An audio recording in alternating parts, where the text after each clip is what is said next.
Okay, Kim Doyal is with me. She's known as the WordPress chick, runs a blog and a podcast by that same name. She's a business coach, and she's a big proponent of finding your authentic voice. So thanks for being here, Kim. Thanks for having me, Sam. This is great. I'm excited. Great. So that was a quick intro, and I want to give you an opportunity to introduce yourself and kind of tell people how you got to where you are today, and a quick recap. Well, I'll try to do the Cliff Notes version. And it's funny. I realized this March is my 10th year online full time, and I started because I thought I was going to be this information marketing millionaire, right? I was going to write ebooks and make thousands and thousands of dollars a month. It didn't flow that way. Yeah. It's funny that you say that, because I feel like 10 years ago, that's about the time that I started, and that seemed like it was all the rage then. Those info products. So. I bet we were not alone in thinking that. Well, and it was presented as so easy to do, right? And the funny thing is, the technology is actually way easier today than it was 10 years ago to get up and running. But it's funny because I started my business. I was widowed in 2003. My kids were little, 6 and 2, and I was working full-time in retail management, which anybody that's ever spent a minute working retail knows there is zero quality of life, even though the company I was working for was great. And, it took about 5 years. I between then and when I started my business, I did some other things like real estate. We know where that ended up, right? Plus, anybody who's an entrepreneur, I don't know, real estate for me is like, don't call me at 6 o'clock and say you want to go see a house. That's not going to work for me tonight.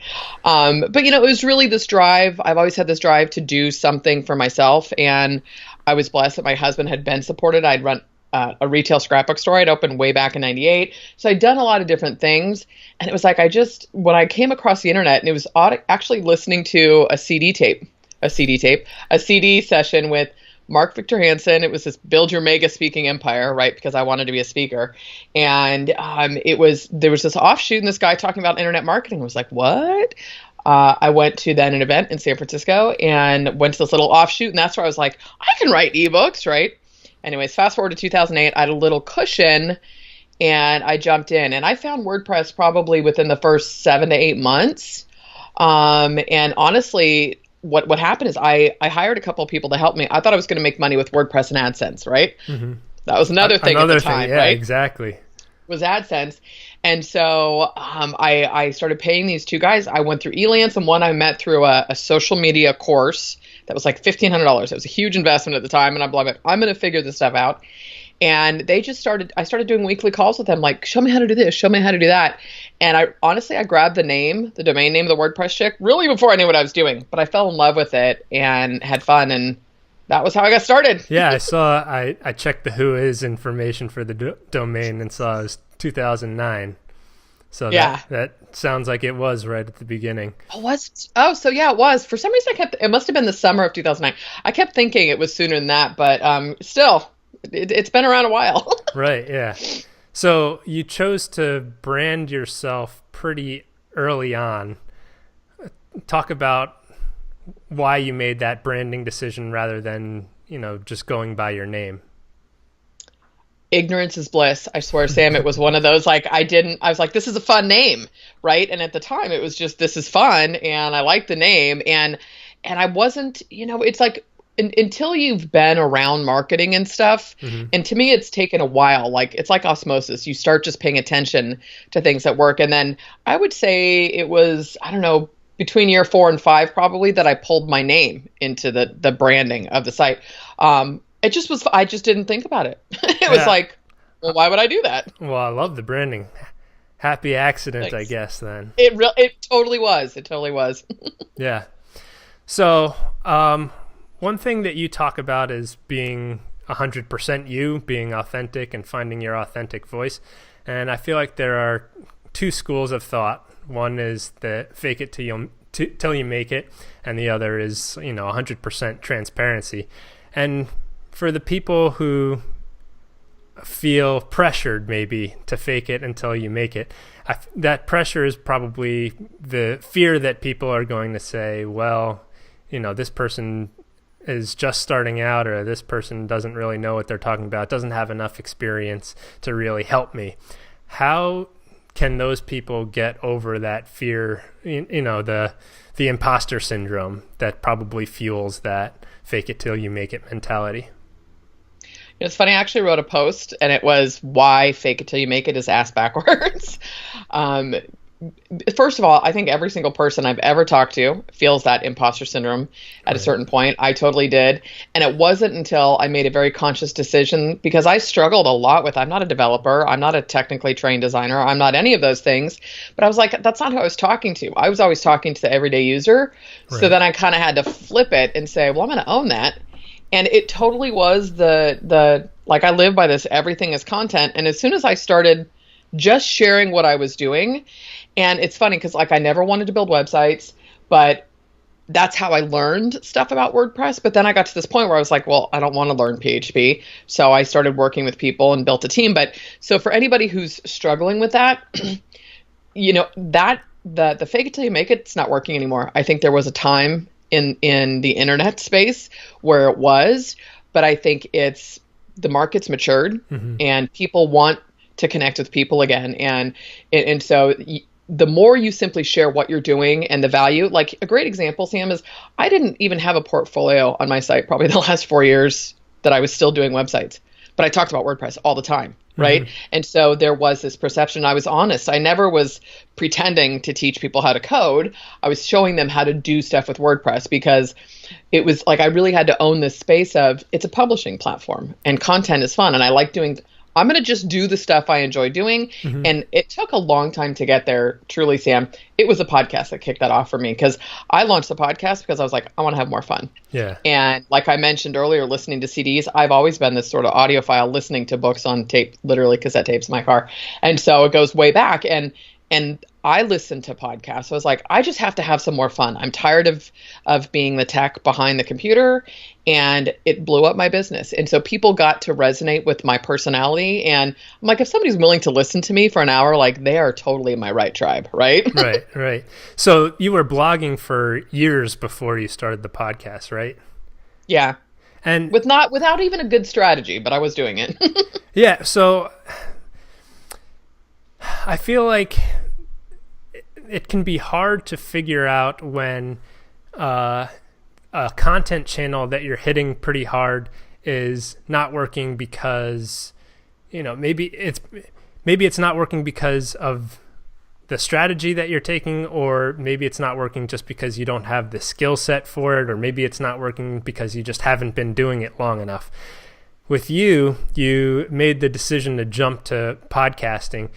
What was your thinking about the written content at that time, and why did you think, okay, I got to expand to podcasting? Was it to replace the written content? Was it because you felt like it wasn't working as well as it could be? What was the thinking behind it? No, because I felt like I had sort of trapped myself in this, how to do this with WordPress, how to do that with WordPress. And I didn't know where to find a different avenue in a sense. And for what it's worth, the podcasting has made me a way better writer, because I write my solo shows first. I never read them, but otherwise I get way too circular the way I talk, and I'm like off in 20 tangents. So I write them out, and then it was from that. So to me, the podcast totally supported. And it was because of doing that I found more of my own unique voice. And that's where I was getting more leverage with the written word. And I'll tell you what, the reason most content doesn't get traction is because people don't promote it enough, period. You don't know. People have to see things over and over again, or you have to put it in front of multiple people on different channels. And so to me, that's half the battle.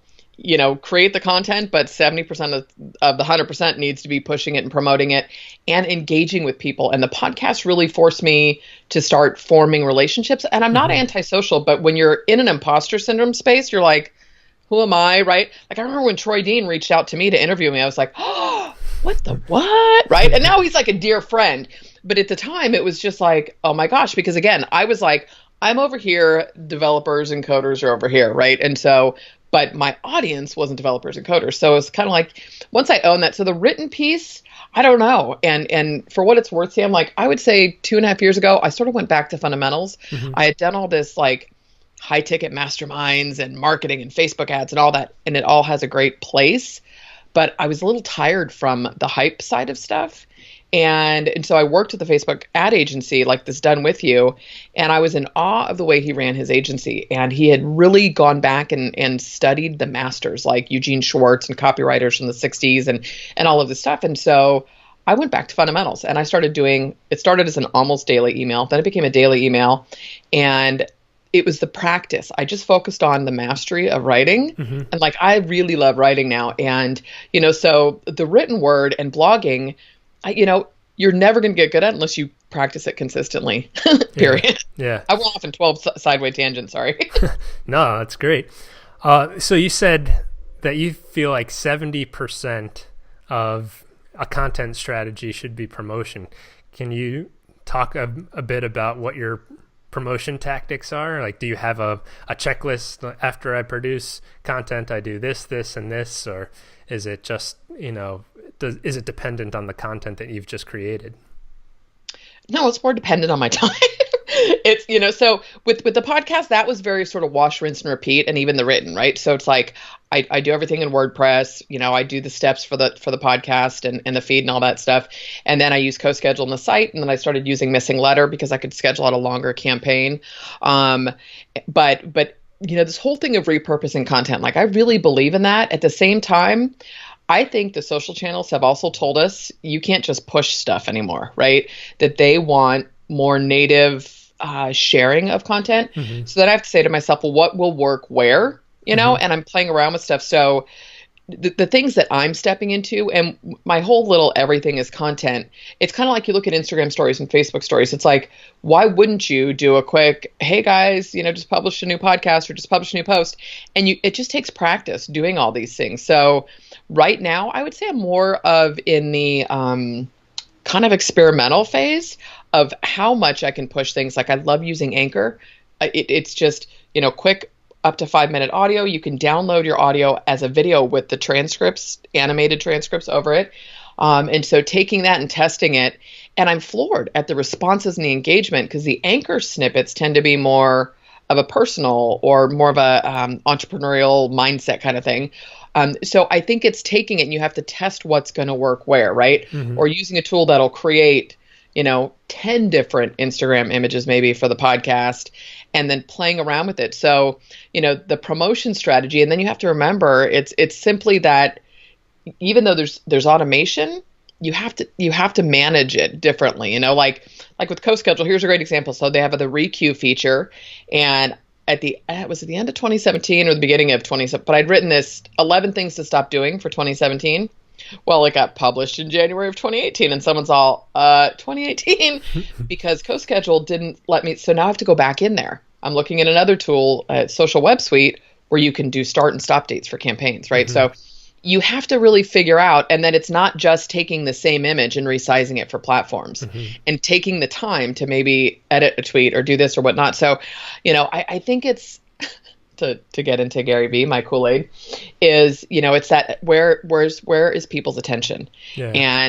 And you need to be able to talk about your content. And where I'm finding the best leverage right now for a promotional strategy is doing things like this, live streaming. I've become a little bit addicted, but taking the time to actually have conversations. Like I did a live stream with someone else's Facebook group, 2 hours long on a Friday night.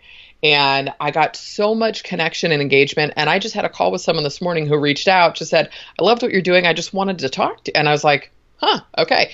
So the promotional piece, I think you need to take it to the human level too. So there's automation, but you have to edit it, and the repurposing, you have to be smart about it. I don't know if I answered your question. Yeah, definitely.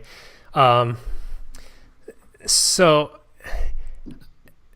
I think one problem is if you're just starting out, you think, okay, well, I have to be on Facebook, I have to be on Twitter, I have to send this stuff out on Instagram, LinkedIn. There are 40 different platforms that you could be using. Do you, and in your description just now, it seemed like you practice being on a lot of these different platforms. So you're trying to, be everywhere, but I'm not sure that someone just starting out could figure that out. How many channels would you recommend someone start with, or do you think, that they should just experiment with everything all at once and then just go with anything that's getting traction? I think it's kind of like I say the same thing with content. The best type of content create is whatever you can create consistently. The best platforms to be on are wherever you feel comfortable showing up consistently, because you're going to get way better traction on one or two platforms if you're there consistently engaging versus trying to do 10 or 12, right? Like, I mean, I think it's Nathan Chan, of Founder Magazine. He did this great Instagram course. I bought it like a year and a half ago. I'm not even finished with it. And I was like, what am I going to do with Instagram? And it's pulled me back sort of. And I've been like, I'm always on there. I do a lot more personal stuff on Instagram. I don't necessarily just use it for business. So I think you have to find, and it took me, I tell people all the time, practice with stuff. And actually, when you're just getting started, I mean, that's kind of the better time to practice. You're not like worried about, is this going to bug my audience or not? I mean, I am constantly out walking the dogs, doing stupid videos and stuff. Doesn't mean I publish them all, right? I'm like, oh my God, that's a horrible angle. Do not publish that. but or like a road trip and like doing a quick little, on a I-5 from Southern California, whatever. So it's just kind of figuring out, and you'll see, so find a playground kind of, but pick the platforms that you can be consistent on. It's like I've had all of these channels, like Snapchat. The only time I've used Snapchat was with my sister playing with stupid filters. And it's not that it's probably not good. I don't have the bandwidth right now. I just don't, right? And the other thing, to be super transparent, Sam, is it's like I stopped doing service work about a year ago. So that my time is more flexible, right? Than maybe a lot of other people. I'm creating more content. And it was a very conscious decision, and it was done somewhat strategically, but so like, here's a great example. I turned off my phone, but what I should do before we're done is like, I'll take a little video of this and be like, oh, just did an interview with Sam Brody. He's going to do, right? And so it's like talking about that, and people, you just kind of don't think like, what can I do? I've tried to do like, artsy fartsy video making coffee. And I'm like, that looks so stupid. You're not going to do it. So it's just getting in the habit of realizing truly everything is content, and it's connect. I really think this year we're going to see so much more lifestyle content and how it relates to our business. I mean, not everything can be like, just the boring lifestyle stuff, but people want to connect on a different level, I think. That's interesting. So just, you feel like people are going to be sharing more of their personal life, even if it doesn't necessarily relate to their business, just because there's kind of a demand for a more personal connection. Well, yeah. I mean, stop to think about like, okay, what does WordPress power? Like almost 30% of the web, right? How many people are doing how to do this with WordPress, how to do that with WordPress? And I've gotten to the point like listicle posts. I think they're great. I think they're always like, the search engines will probably always like them, but I'm not going to click through another 7 plugins you need for right? So people need to start putting a little more effort into copywriting and quality, right? So there's always going to be that need for cornerstone and SEO content. I'm not saying that's going away, but that is such a long-term, that's the long game, right? Which has to be a part of your strategy. And so it's kind of the behind the scenes. I use this story, and I'll try to be quick about it, is with ClickFunnels. Like, I do love software. I love playing with stuff. Well, I can do all that stuff in WordPress, right? I was probably one of the first 100 customers of ClickFunnels, and I was like, nah, I left. And then I read his book, Expert Secrets, last summer, and it was like a missing piece to me, because it's all the behind the scenes psychology of how you market and communicate and talk to people, right? So then I go back to ClickFunnels, and I'm watching all this content, all this behind the scenes stuff that they're doing. And he's got a ridiculous amount of energy, but I got to see him like as a dad and a husband, and how they run the company and what their beliefs are and stuff. And I felt this, this kinship with, I like how he does business, right? And so I think that is what's going to tighten up your audience. And I use the example of ClickFunnels versus Lead Pages, who own the marketplace. They totally own the marketplace, but you do not have people that are fanatical about Lead Pages the way they are about being a funnel hacker, And so with WordPress, I know it's a different, it's a different tool and all that, but at the end of the day, it's a publishing platform. And so for people looking to find their voice, you have to start, like, you are the only differentiating factor, right? So be you. Go do you. Yeah. Have you ever tried a certain channel or tried a certain tactic, and you did it for maybe 6 months and then decided, this isn't worth it. This isn't achieving what I wanted to achieve, or I'm not enjoying doing this? I would probably say the only thing, because I did like this little manifesto probably, I don't know, 5 years ago. And it was like, if it's not fun, I'm not doing it, was the very beginning of it. But it was, the first thing I tried is there's a great tool called repurpose.io. And I know Hanny Moore, great guy, and you can send your podcast to YouTube and stuff. And so I was doing that, right? But it's an image with a WAV file. And there was just something that didn't feel genuine about it to me. And I'm all about automation. And it was just, for me, I'm like, okay, well, if you're going to send your podcast to YouTube, take the 5 minutes, do a quick video intro. This is what the show's about. You guys are going to love it. Do a custom image, do whatever. Because I listen to audio on YouTube all the time. I download audio from videos all the time.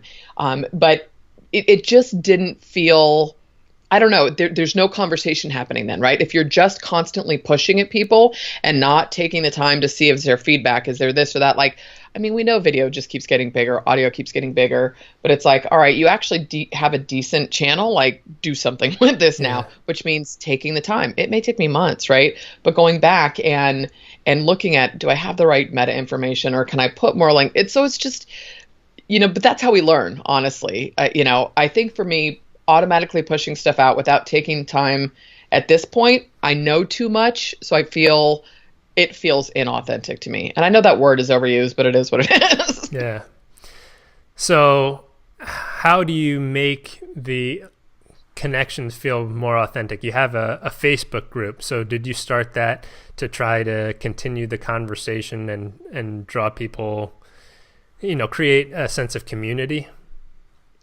Yeah. And it's, to me, the Facebook group, I feel like Facebook groups is kind of like this second coming of them. And I'm sure there are groups out there that are cheesy and spammy and stuff, but if it's not truly valuable, people will not stick around. Like I said, I think the market's mature. That was started because when I decided, okay, no more service work, I knew the software was coming, and the original intention with that was, okay, well, we'll do a membership around content creation,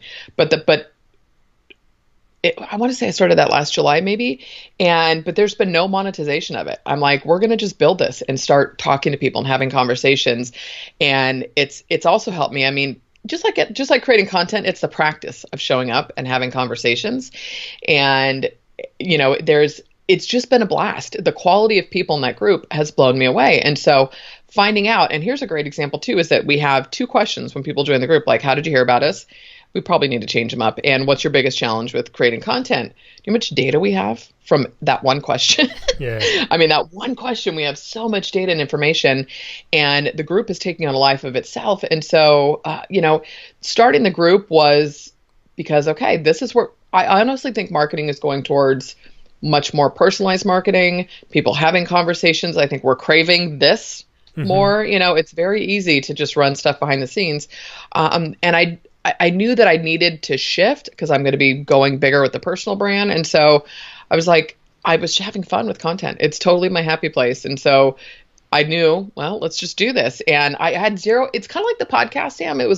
I didn't have any expectations of what it was supposed to be. And it sounds so esoteric because you're like, I've got stuff to do. I need bills to pay. What am I doing to make the money? Right. But at the same time, when you do something you would love and enjoy, I can work a lot harder. I can put more hours in because it never feels like work. And again, to go back to Gary Vee, I'm like, if this dude can spend, a whole flight going somewhere, responding to DMs on Twitter, I can certainly spend time engaging with people in my group. Like he always says, don't be so fancy with your time. And that's the days of the gurus. I think they're over. It's like, I never say no to interviews. If I have an opportunity to connect with somebody, if people message me, or I do everything in my power to at least, be a human being and have consideration, and have a conversation. Yeah. So how did you start the Facebook group? I think you have over 1,000 members in that group now, and you said you started it maybe a year ago? Like June or July, we started it. Wow. So that's grown pretty fast. Yeah, we're over 1,300 now.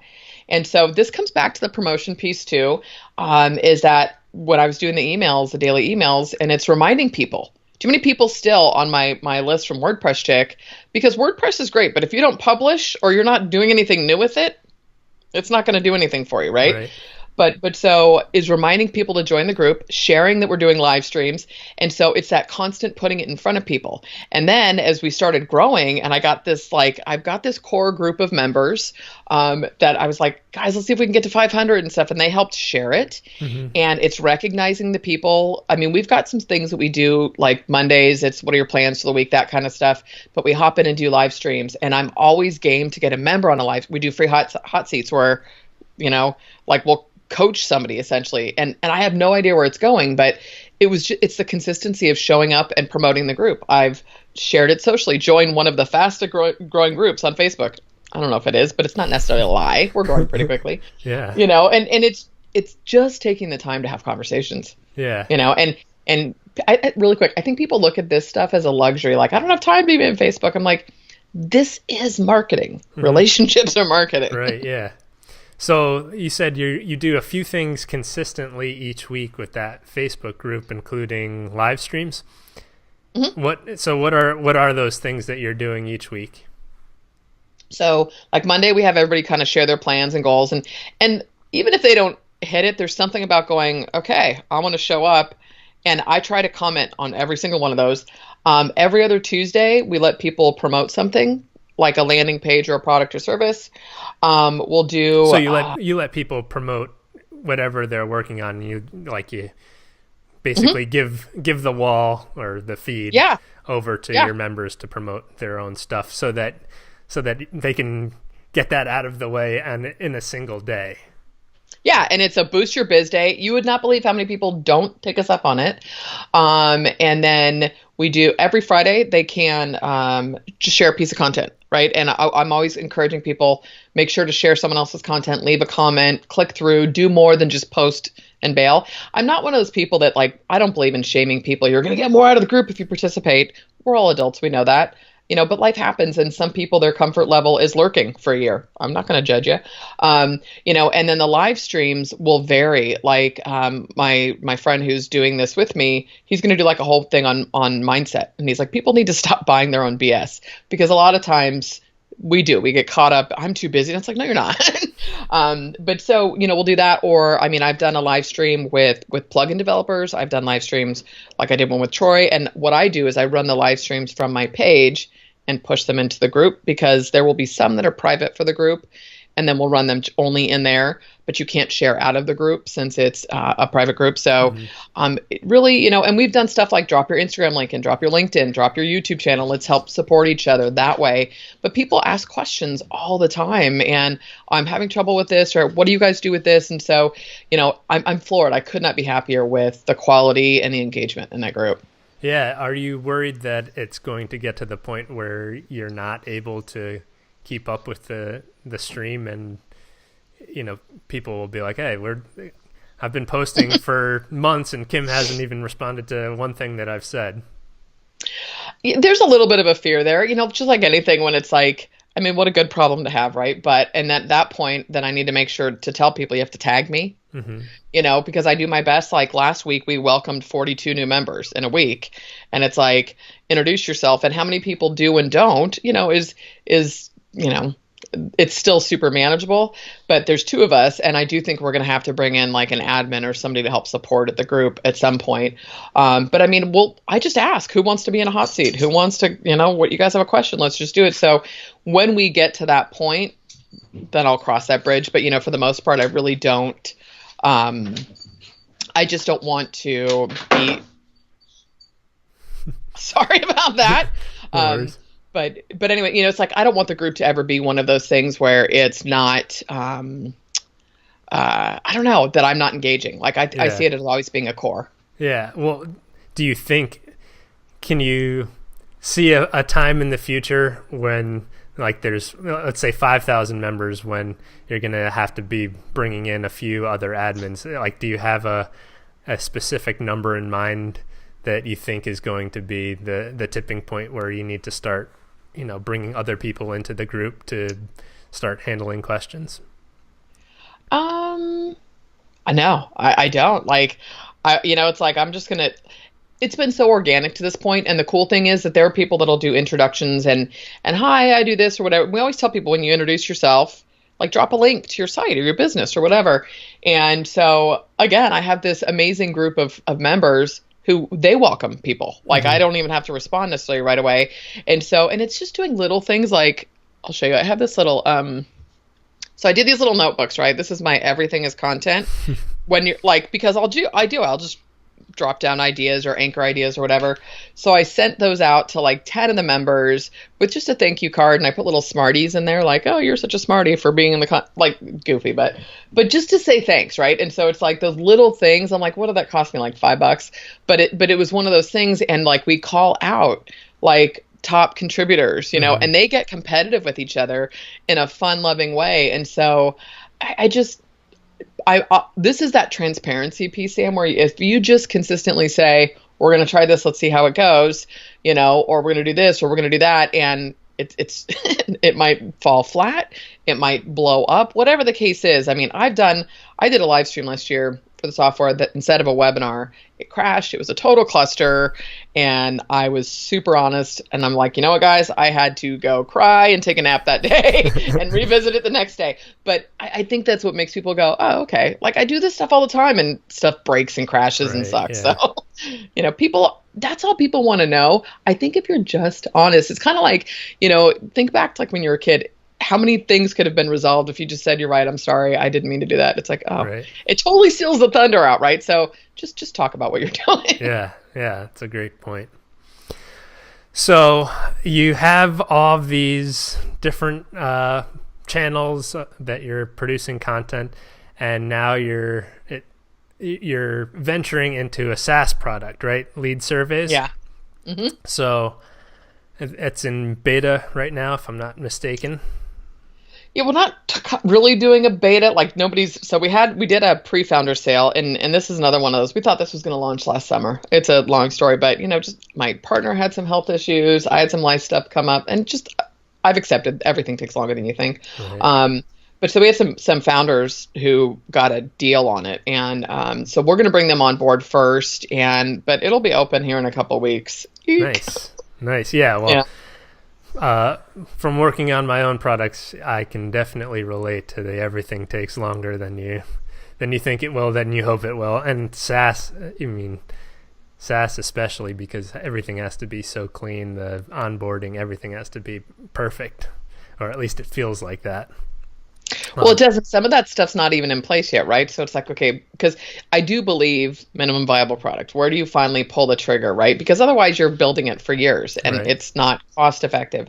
So again, I think it's that, how do you let your customers feel a part of the creation of something phenomenal, right? And I look at different products and tools that I use that did and didn't have onboarding and have gotten much better and all of that stuff. So I think it's being as honest as we can be and as supportive and just making sure that we're here to answer. I mean, I'm nervous. I'm totally nervous about this because I'm like, I've not done this either. And then at the same time, because how this worked really quick, my partner, I met him, they've done hundreds of plugins for WordPress. He reached out to me. They had plugins on Code Canyon. He's like, oh, we're going to move it off the marketplace. Could we do an interview? Great. He's hysterical. We hit it off. And then he's like, do you have any ideas for a plugin? We started talking about something. And I just couldn't get super excited about it. I still love WordPress and plugins. But it's frustrating when you see people complaining about an annual license renewal of like $100, right? I'm like, I don't want to struggle with that, where people will spend $300 on a SaaS product. Ours doesn't cost that.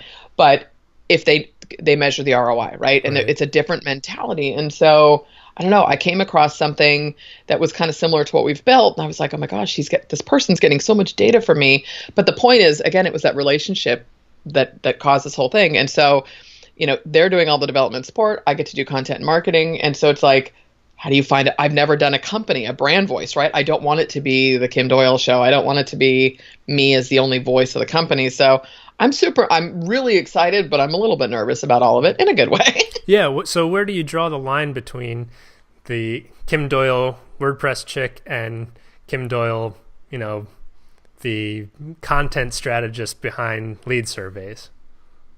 I don't know. That's a good question, and I am, for what it's worth, like WordPress chick is going to become kimdoyal.com, but it's, I think it's a matter of making sure that we bring other people on as soon as we can. I mean, it's like I have bootstrapped my life because when I went into getting rid of services, I was like, I just knew I couldn't do both. Mm-hmm. And so it was, okay, what can I pare down? So it's like, I don't have a ton of expenses, but I mean, basic living expenses really. And so it's, as that comes in, where can we leverage this? I mean, there's a few things, like there's an advertising company we're going to hire right off the bat as soon as we can, start that, because I don't want to run Facebook ads.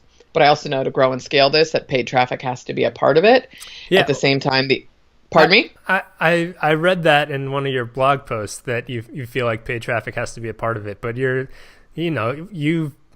produce tons of content. Why do you feel like paid traffic has to be a part of it? It's almost like you feel that that's a given, but you're great at producing content. So why do you think that paid traffic has to be a part of it? Well, because I'm only one person.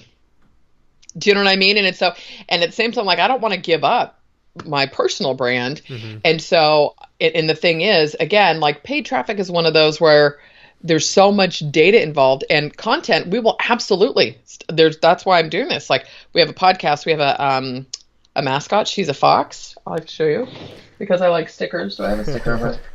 I saw that. I like Lexi, we did a little contest. Lexi, lead surveys fox. But the podcast is called Don't Give a Fox.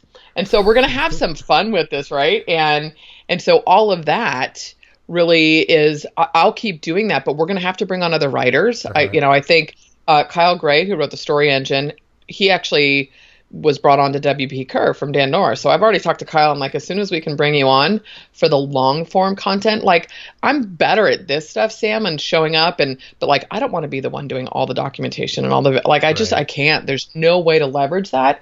And so I think, and again, I'm modeling a lot of this off of ClickFunnels. So regardless, I know they're not a loved company in the WordPress space, but if you step back and say, okay, well, they've got a podcast that Dave Woodward does, Russell does this, they've got other people coming on board.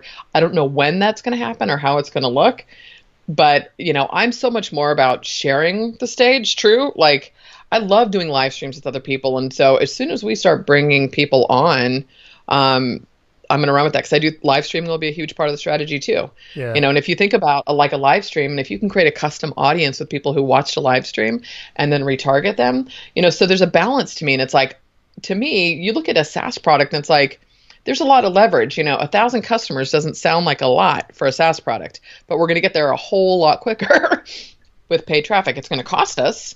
Right. But, if we can get to a point that supports the growth of the company through doing that. And at the same time, like, I would love to connect with other people who are interested. Like, I would go to Australia and sit down with Troy and say, let's get WP Elevation on lead surveys, and we'll document it. So that's the content that I would create, right? Yeah. Like, okay, like, let's document. I'm going here and we're doing this and getting feedback and having conversations, filming the whole thing, creating content about it, how they're using it, what kind of surveys we're building for them. So that's where I can do it. So it's, I don't want it to, obviously I'll be attached to it, but I mean, and Gordon is behind the scenes, but there will be a time when I go to Croatia, I'm like, Gordon, you got to get in front of this. And I don't want it to be all me. Right. Yeah. So I like to wrap up these by asking one specific question, which is, what are you most excited to work on next? That's a really good question, because I'm just having a ton of fun right now, period. Everything I'm doing, I can honestly tell you, as bootstrapped as life has been, the last year has been the most fun I've had. And so, leads to everything. It's just the content in general. I'm really having a ton of fun with live streaming. But actually, I will tell you, I'm doing a content creator summit, like a virtual summit over 4 days. And so I'm excited about that. I've never done it, and it's something that I think that I might be able to do like 3 times a year by bringing in new speakers. There's such a leverage to be had when you make relationships and connections. So yeah. I would that's immediate, like that's happening in a few weeks, but so I don't know, see, everything's fun to me right now. I probably can't answer that super definitively. Well, that's a cool new platform to use, the virtual summit thing. We use that in my web design business, and it it always drums up some additional customers, generates some additional interest, and like you said, it's a great way to build those relationships with other people in the industry. Yeah, and I think that there's all these different ways to test stuff. Like I totally think there's something there with video live streaming and messenger bots. I don't know what it is. I don't want to be a spammy bot person, but I do think there's some magic that can happen there if you're doing something live and can actually connect with your audience who are interested at that point. So it's an exciting time. I really think that things are shifting right now. Like I said, Facebook's algorithm, all these things are changing. And so for anybody who's interested in this for the long game and really wants to build a real sustainable business, like, it's gold right now. I think the playing field's been leveled. It's pretty fun. Nice. Well, this has been great, and your positivity is definitely infectious, so I appreciate that. Thank you. If people want to get in touch with you, where can they find you? Probably by the time this goes, still the WordPress chick, kimdoyal.com either, and then most of my social channels are all Kim Doyal. I actually had the foresight to do that. Don't ask me how. Nice. And it's Doyal. And then, of course, content creators. The Content Creators Facebook group is a great place to hang out. Awesome. Well, thanks so much, Kim. Really appreciate it. Thanks, Sam.